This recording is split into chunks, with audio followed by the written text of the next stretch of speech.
Hi everybody and welcome back to my channel. So for today's recipe, we'll be making one of my favorites. It's a version of an Italian tomato salad.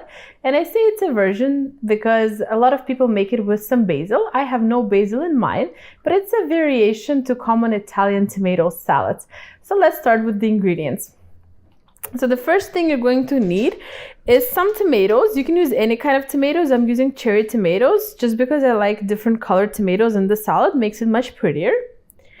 You're also going to need some dill and some chives, as well as some Parmesan cheese, as well as a piece of mozzarella cheese, and we're going to grate the mozzarella cheese, as well as a lemon for the dressing. For the dressing also some black pepper, some salt, and some kind of oil. Since we're cooking Italian sort of dish, we're going to use olive oil. I like extra light tasting olive oil. And two more things, we're going to need some onion, and I like to use purple onion for this recipe, and just some cloves of garlic. So that's all the ingredients. Of course, like always, they're all pre-washed, and some of the things like garlic we already peeled. So let's start working on the salad. So the first thing let's do is cut up these tomatoes. Since my tomatoes are pretty small, because they're cherry tomatoes, all I'm gonna do is I'm just gonna cut them in half.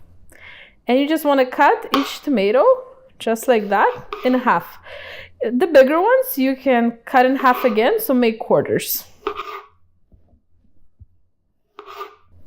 So that's all the cherry tomatoes, a beautiful pile, as you can see, of multicolored, fresh, very sweet tasting tomatoes.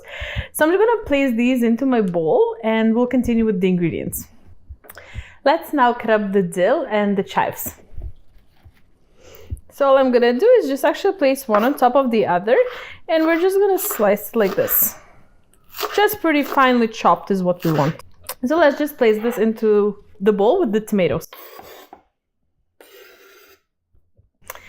So the next thing we want to do is just cut up your purple onion. So this also you just want to cut pretty small, or as small as you can. So I'm just gonna slice it like this.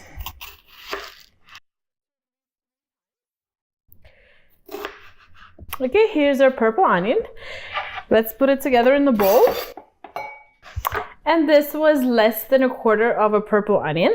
So the next thing I want to do is I have some peeled cloves of garlic. I'm using about 4. So this, like big ones, would be about 2. So let's just use my garlic press and put it into the bowl with the salad as well. So that's all the fresh ingredients cut up. Now let's just grate some cheese. And for this recipe specifically, I'm going to use the larger side of the grater. So I'm just going to grate about 1/4 of a large piece of cheese, but I'm actually thinking this might be a little bit too much. So I'm going to cut off a little piece, leave it on the side. I'm going to use about this much now. So we're just grating the cheese. And you want to put about equal amounts of the Parmesan cheese and the mozzarella cheese. So now let's add the mozzarella cheese and the Parmesan cheese to our salad.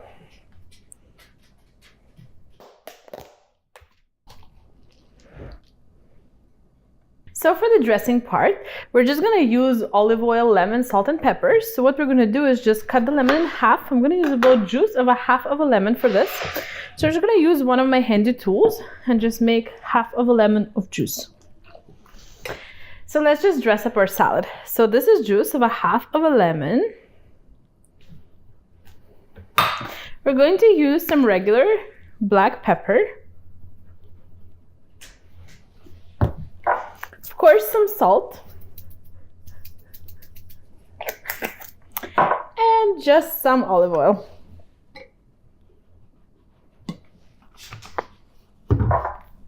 So let's just mix the salad and it's ready. This is the final product. So we have an inspired Italian tomato salad. So of course we have cherry tomatoes, mozzarella cheese, Parmesan cheese, chives, dill, garlic, and purple onion. Just for the dressing, we have some olive oil, salt, pepper, and lemon juice, freshly squeezed. So I hope you try and make this salad next time you have a kind of a gathering together. Especially this is awesome salad to have for barbecue. Very fresh, great tasting. Of course you can make it for your guests. Just for a dinner, you can eat it together with a side of some kind of meat or even fish. It goes well with a lot of things, and it's like a fresher salad. So thank you so much for watching again, and don't forget to subscribe, and I'll see you in my next recipe. Thank you. Bye.